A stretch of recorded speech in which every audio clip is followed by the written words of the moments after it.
Hello friends, good morning. मैं अमित आप सबका स्वागत करता हूं जेबी फाउंडेशन के यूट्यूब प्लेटफॉर्म पे। और जैसा कि आपको पता है कि हम लोग क्लासेस धीरे धीरे बढ़ती जा रही है और कल हम लोगों ने केमिकल कोऑर्डिनेशन इन एनिमल्स को स्टार्ट किया हुआ था। उसमें से हम लोगों ने 3 ग्लैंड्स को क्लियर भी कर लिया हुआ था और लास्ट में फिर थोड़ा सा दिक्कत हुआ, फिर ऑफ कर दिया गया था। ठीक है, तो उस क्लास को आज हम लोग कंटिन्यू करेंगे और साथ में प्लांट कोऑर्डिनेशन भी पढ़ेंगे। और एक बार फिर मैं आप सबका तहे दिल से शुक्रिया करता हूं कि आप सब इतना सपोर्ट कर रहे हैं कि मतलब जिसको देखने के बाद, कमेंट्स को पढ़ने के बाद लगता है नहीं यार, अभी अभी इन एस्पिरेंट्स के लिए मुझे और काम करना चाहिए और एक्स्ट्रा एफर्ट्स डालना चाहिए मुझे।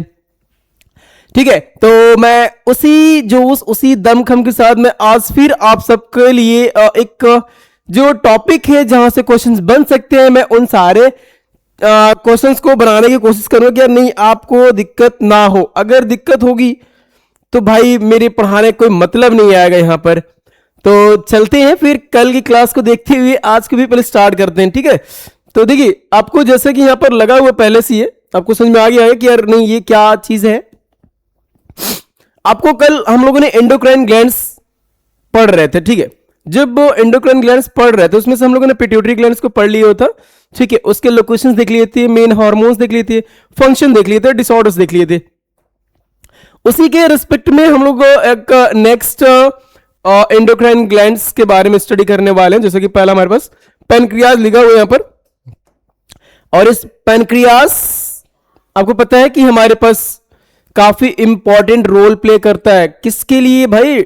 डायबिटीज कंट्रोल के लिए। मतलब pancreas it is a very important gland that secrete a very special hormones that is called as a insulin। जी, अगर हम इंसुलिन की बात करते हैं तो आपको सामने डायग्राम दिख रहा है आपको यहां पर, देखिए ये आपका पैनक्रियाज है। ठीक है, ये आपका पैनक्रियाज है और इस पैनक्रियाज के जस्ट बगल से आपको दिख रहे हैं यहां पर, ये जो आपको शेप दिख रहा है यहां पर ऐसे ऐसे, ये आपका पैनक्रियाज हो गया।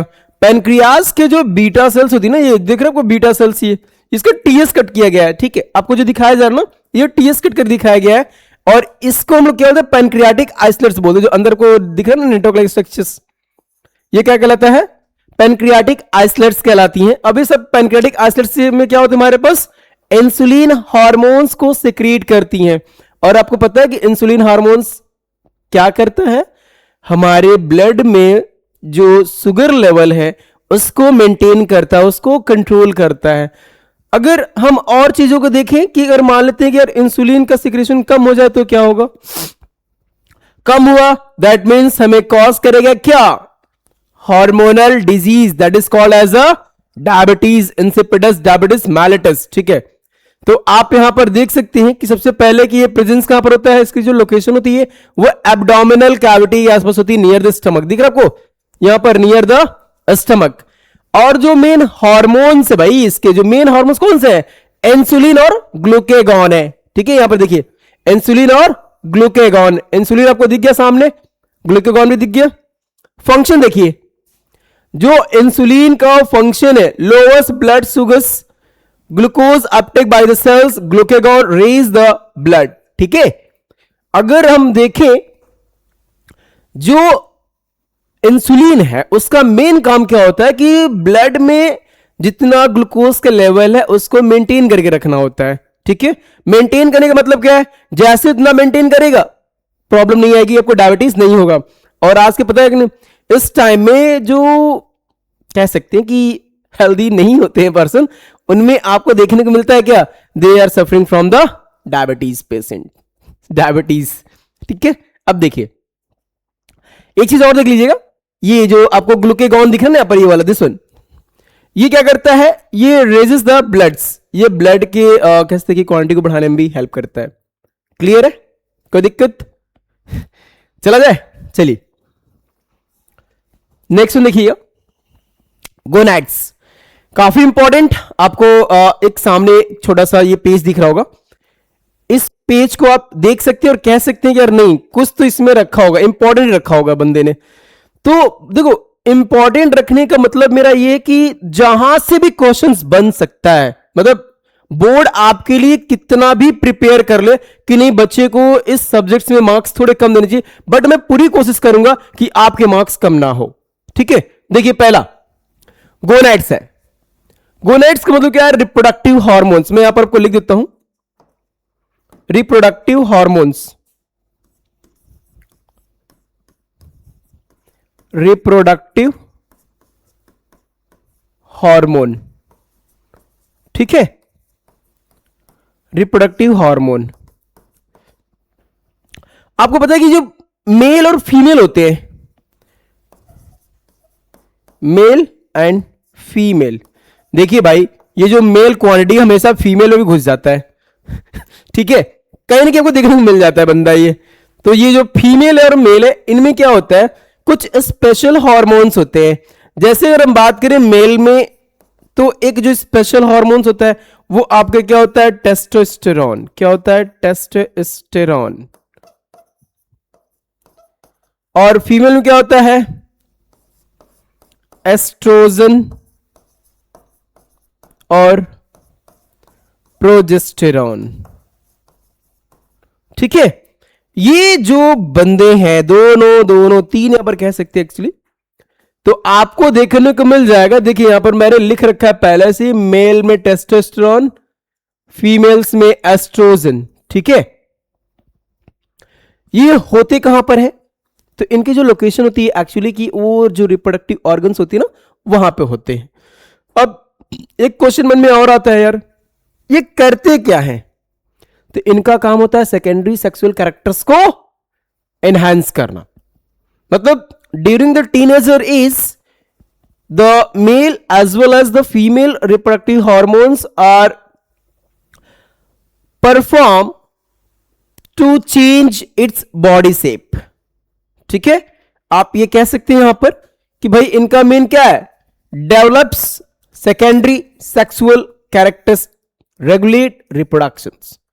सही है, कोई दिक्कत? सही है ना? ये देख लीजिए अब टेस्टिस। आपको पता है टेस्टिस के बारे में?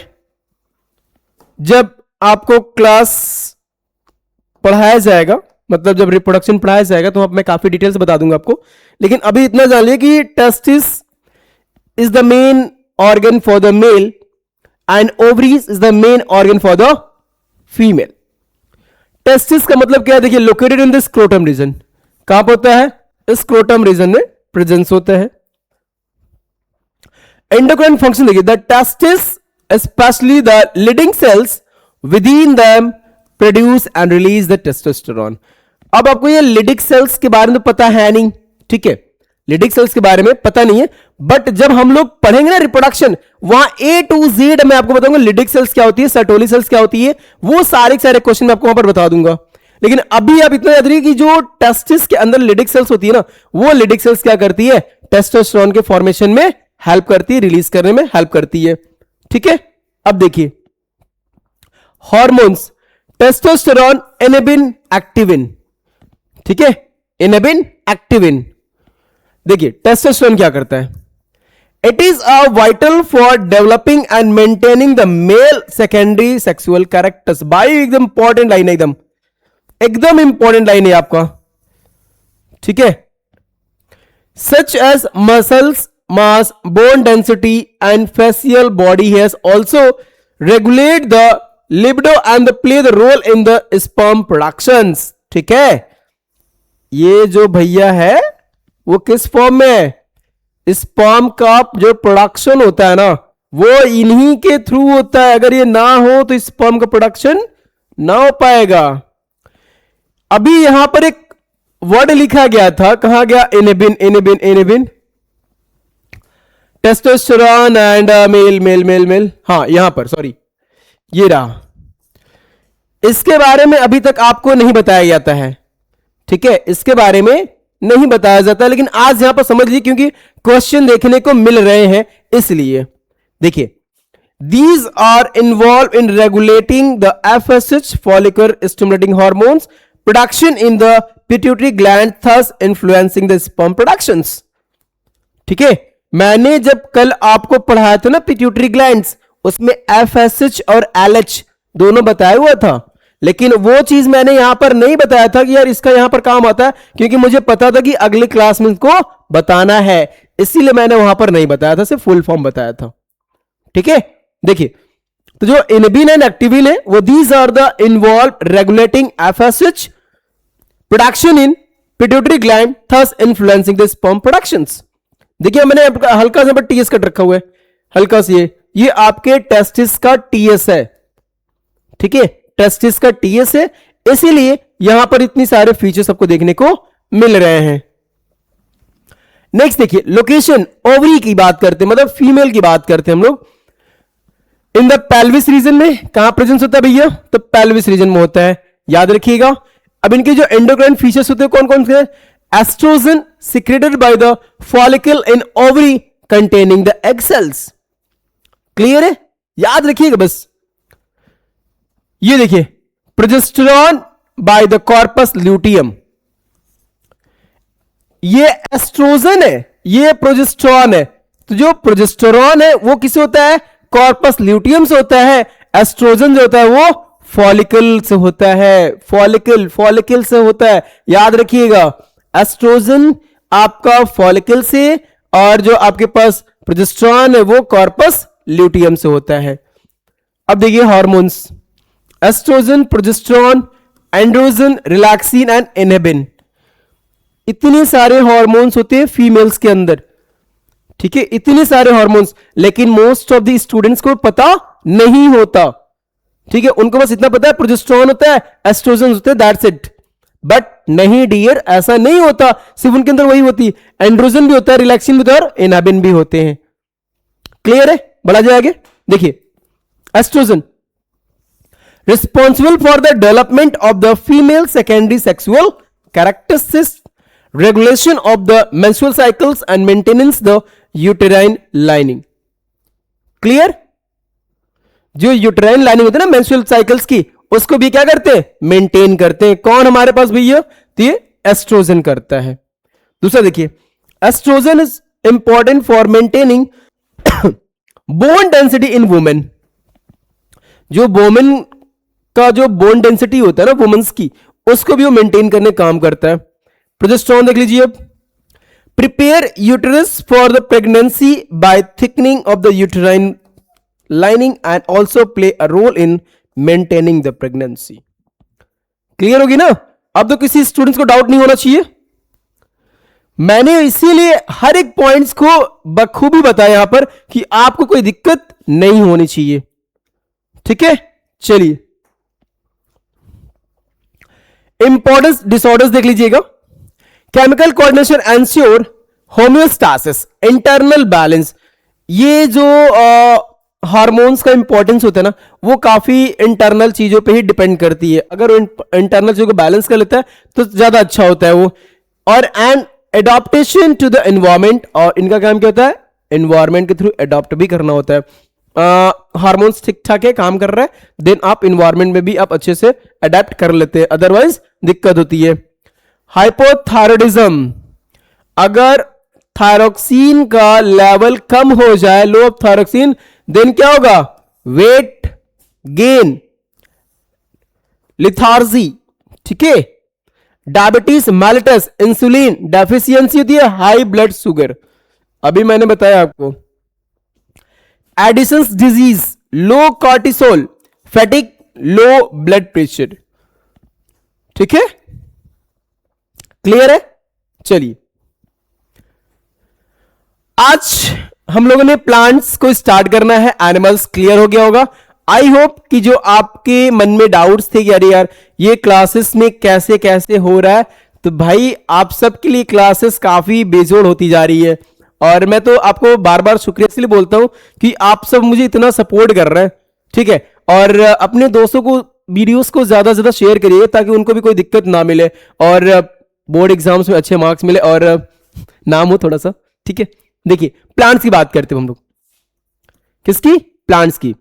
प्लांट कोऑर्डिनेशन, आपको पता है कि प्लांट्स में नर्वस सिस्टम नहीं होता, पता है ना? इतना प्लांट्स के अंदर नर्वस सिस्टम नहीं होता और इसकी वजह से प्लांट्स का जो रिस्पॉन्स होता है टुवर्ड्स स्टिमुलाई वो काफी स्लो होता है, ये भी पता है आपको। ठीक है, अब देखिए don't have the nervous system for the muscle like the animals. At this show the control and coordination through the two main ways. इनके में ऐसा कुछ तो है नहीं कि जो मसल्स वगैरह को कंट्रोल कोऑर्डिनेट कर लेंगे एनिमल्स की तरह, बट इनके अंदर कुछ स्पेशल फीचर्स होती हैं. देखिए पहला हमारे पास इनके अंदर दो वेज में होती है. तो पहला है केमिकल कोऑर्डिनेशन और दूसरा है movement in the response to the stimuli. अभी केमिकल कोऑर्डिनेशन को हम लोग स्टॉप करेंगे, उसके बारे में बाद में पढ़ेंगे क्योंकि फाइटो हार्मोन्स वगैरह पढ़ना है तो थोड़ा सा ज्यादा हो जाएगा. तो अभी हम लोग को याद कर रहे हैं क्या, स्टिमुलाई के टुवर्ड्स करते हैं हम लोग. देखिए movement in response to stimuli, कैसे स्टिमुलाई के टुवर्ड्स मूव करता है इसके बारे में को मैं बता देता हूं. Plant shows movement but they are fix to the soil so the movement is only in the direction of the growth. ये क्या करते हैं, जिधर डायरेक्शन होती है, जिधर ग्रोथ करना होता है उधर ही मूव करते हैं. अब इतनी बातें सब समझ गए होंगे कि किसकी बात करने वाले हैं सर, तो ट्रॉपिज्म की बात करने वाले हैं, मूवमेंट्स ट्रॉपिज्म की बात करने वाले हैं. चलिए देखते हैं हम लोग वन बाय वन करके. पहला फोटोट्रॉपिज्म, आपको देखने समझ में आ गया भाई. यहां पर पिक्स लगे हैं इसीलिए आपको दिख रहा है. यहां पर ये लाइट है, ये क्या है, लाइट आ रही है और सामने आपको कुछ प्लांट्स दिख रहे हैं. वो किस तरफ बेंड कर रहे हैं, तो लाइट की तरफ बेंड कर रहे हैं. दूसरी की हम बात करते हैं, ये देखिए ये किधर मूव कर रहा है भैया, ये भी किधर मूव कर रहा है, लाइट की तरफ मूव कर रहा है. बात समझ में आ गया ना. देखिए phototropism are those tropism where a nature are the source which can give a stimuli. क्या देता है वो, स्टिमुलाई देता है. किसके लिए, लाइट के लिए देता है. और इसमें जो मूवमेंट होती है वो किसके थ्रू होती है, एग्जांपल देख ले, stem grow towards light. Clear. तो आपको समझ में आ गया फोटोट्रॉपिज्म क्या होती है. फोटोट्रॉपिज्म मूवमेंट की एक प्रोसेस होती है जिसमें जो प्लांट होता है लाइट की तरफ मूव करता है.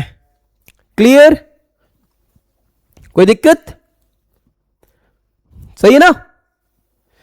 अगर बात करें पॉजिटिव और बात करें नेगेटिव, तो जो सोर्स की तरफ, जो स्टिमुलस की तरफ मूव करे वो कहलाएगा आपका पॉजिटिव मूवमेंट कहलाएगा. और जो opposite direction of the towards करेगा, अपोजिट ऑफ द लाइट करेगा या फिर अपोजिट ऑफ द सोर्स करेगा, वो नेगेटिव मूवमेंट कहलाएगा. क्लियर है. चलिए नेक्स्ट देखिए, जियोट्रॉपिज्म या फिर ग्रेविट्रॉपिज्म. ठीक है, जियोट्रॉपिज्म और ग्रेविट्रॉपिज्म. स्टिमुलस देख लीजिए, ग्रेविटी. अब आपको पता है ग्रेविटी कहां लगती है, अंडर द अर्थ लगती है ना. देखिए एग्जाम्पल देखिए, ये एक पॉटेड प्लांट्स है. पॉटेड प्लांट्स में आपको देखने क्या मिल रहा है यहां पर भाई, यहां पर एक प्लांट है और इस प्लांट से देखने मिले यहां पर ये रूट रीजन है और रूट किधर मूव कर रहा है, toward the earth, under the earth move कर रहा है. ये देखिए ये नीचे तरफ मूव कर रहा है, यहां पर देखिए नीचे की तरफ मूव कर रहा है और ये ऊपर तरफ. यही एक ऐसा मतलब मूवमेंट है जहां पर जो नीचे की तरफ जा रहा है वो पॉजिटिव मूवमेंट कहलाता है और अपोजिट जो जाता है वो नेगेटिव मूवमेंट कहलाता है. मतलब upper side of the soil जो जाता है वो नेगेटिव मूवमेंट कहलाता है. क्लियर है, समझ में आ गई बात. देखिए रूट ग्रो डाउनवर्ड्स और स्टेम ग्रो अपवर्ड्स. तो ये आपका क्या हो जाएगा, पॉजिटिव मूवमेंट कहलाएगा और ये आपको क्या कहलाएगा, नेगेटिव मूवमेंट कहलाएगा. क्लियर, कोई दिक्कत. डायग्राम देखिए आप एक्सप्लेन कर सकते हैं खुद से. देखिए एग्जाम्स में हर एक बातों को रटी रटाई मत करिएगा, अपनी ओन लैंग्वेज भी उसमें ऐड करिएगा, इससे आपको जल्दी से जल्दी चीजें प्रिपेयर हो जाती हैं. ठीक है, ये काम सबसे आसानी से कर लिया करिए, आप लोग कभी भी नेग्लेक्ट मत करिएगा. नेक्स्ट देखिए हाइड्रोट्रॉपिज्म. नाम से पता चल रहा है ना, वाटर. हाइड्रो मतलब क्या होता है, वाटर होता है. तो मैंने आपको स्टिमुलस दिया किसका, वाटर का दिया. अब देखिए example, roots grow towards the moist soil. ठीक है, roots grow towards moist soil. ये देखिए रूट दिख रहा है आपको, कहां जा रहा है, ये नीचे की तरफ जा रहा है. तो जो रूट्स होगा तो वाटर में जो ग्रो करेंगे उन्हीं की बात करेगा ना वो हमेशा। तो देखिए shoot grow away from the water, तो जो वाटर के अपोजिट डायरेक्शन मूव करता है वो नेगेटिव कहलाता है, और जो वाटर की तरफ मूव करता है वो पॉजिटिव कहलाता है। ये देखिए पोरस क्ले रूट, ये मैंने एग्जांपल इसीलिए दो अलग अलग तरीके से रखे हुए हैं ताकि किसी भी स्टूडेंट्स को कंफ्यूजन ना हो। यहां पर ये पॉजिटिव है और ये नेगेटिव है, जो ऊपर जा रहा है नेगेटिव है और जो नीचे जा रहा है पॉजिटिव है। क्लियर? तो ये वाटर की बात कर रहा है, सवाल की बात नहीं कर रहा है, वो वाटर की बात कर रहा है। तो वाटर कहां पर है? अंडर द अर्थ जा रहा है ना वो, तो इसके लिए आपको देखने को मिल जा रहा है। हाई मॉइस्चर कंटेंट देखिए, क्लियर है? कोई डाउट? देखिए हाई मॉइस्चर कंटेंट यहां पर भी ये रखा हुआ है। तो ये जो मूवमेंट पानी तो जा रहा है ना आपको दिख रहे, ये चीज याद रखिएगा। तो अगर इसमें कोई बोल दे कि यार कि हाइड्रोट्रोपिज्म में नेगेटिव मूवमेंट कौन सा होता है, तो away from the water the movement is known as a negative movement. ठीक है, चलिए कीमोट्रोपिज्म देख लीजिए। कीमोट्रोपिज्म मतलब बाय केमिकल्स। बात एकदम आसानी से समझने की कोशिश करिएगा, मैंने इसीलिए शॉर्ट में रखा गया एग्जांपल के साथ, क्योंकि यहां पर एग्जांपल से ज्यादा पूछे जाते हैं, तो मैंने एग्जांपल ही रखा हुआ है। स्टिमुलस किसका होता है? केमिकल्स का होता है। अब वो केमिकल्स में किसका होता है? एग्जांपल देख लीजिएगा, growth of pollen tube in flower. आपको दिख रहा है यहां पर ये फ्लावर का स्ट्रक्चर दिख रहा है आपको, ये आपको पूरा प्लांट दिख रहा है आपको। यहां पे जो होगा the movement of the plants in response to chemical stimulus is known as a chemotropism. मतलब ओन सेंटेंस बना सकते हैं आप, इसमें कोई दिक्कत नहीं आएगी। ये देखिए स्टिग्मा स्टाइल एंड ओवरी है, तो भाई ये पॉलन ग्रेन्स क्या कर रहा है, पॉलन ट्यूब्स क्या कर रहा है, तो आपको समझ में आ गया यहां पर कि कोई तो केमिकल की वजह से यहां पर सिक्रीशन हुआ, फिर पॉलन ग्रेन्स आया, एडेयर हुआ, चिपका, फिर यहां पर कुछ केमिकल लोचा हुआ, फिर आगे बढ़ा, फिर फॉर्मेशन हुआ, फिर फ्लावर बना, फिर फ्रूट बना। मतलब कह सकते हैं आप यहां पर इजिली कह सकते हैं कि जब जहां पर केमिकल चीजों का इन्वॉल्वमेंट हो जाती है ना, वो आपके लिए क्या होती है? बाय द कीमोट्रोपिज्म कहलाती है। क्लियर है? कोई दिक्कत? स्क्रीनशॉट ले लीजिएगा आप लोग, ठीक है, स्क्रीनशॉट ले लीजिएगा, ऐसा कोई बहुत बड़ा इश्यू नहीं आएगा यहां पर। नेक्स्ट देखिए थिग्मोट्रोपिज्म। थिग्मोट्रोपिज्म दिख रहा है आपको? ये सपोर्ट है एक किसका है? बंबू का आपको दिख रहा है, और ये दिख रहा है वो टेंड्रिल, स्टेम टेंड्रिल है, यहां पर भी दिख रही है आपको बाय टच। देखिए when they touch the supported they coil around, that is the helping the plants to climb grow up positive thigmotropism।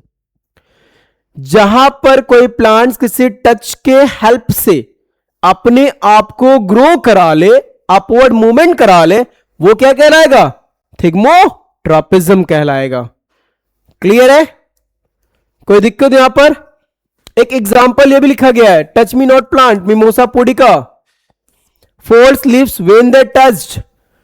बहुत से लोग शर्माते हैं ना, से नई नवेली दुल्हन आ रही तो घूंघट उठा रही है, फिर अरे बाप रे बाप, ये तो दिक्कत ही दिक्कत है। ठीक है, बात समझ में आएगा ना आप लोग? तो ये चीजें आप याद रखिएगा। Stimulus by touch. देखिए आज का जो सेशन था काफी छोटा ही रहेगा, क्योंकि चीजों को जितना अच्छे से समझाया जा सके उतना ही बेहतर होगा आप सबके लिए, और इस पूरे एस्पिरेंट्स के लिए भी, क्योंकि जो एग्जाम्स देने वाले हैं उनके साथ स्ट्रेस के साथ नहीं काम कर सकते हम लोग। फ्री माइंड से रहेंगे तो जल्दी चीजों को कैप्चर करेंगे। तो मैं चाहता हूं कि आप लोग फ्रीली माइंड से पढ़िए और इसको अच्छे से समझने की कोशिश करिएगा, ठीक है? और फिर अगेन थैंक यू।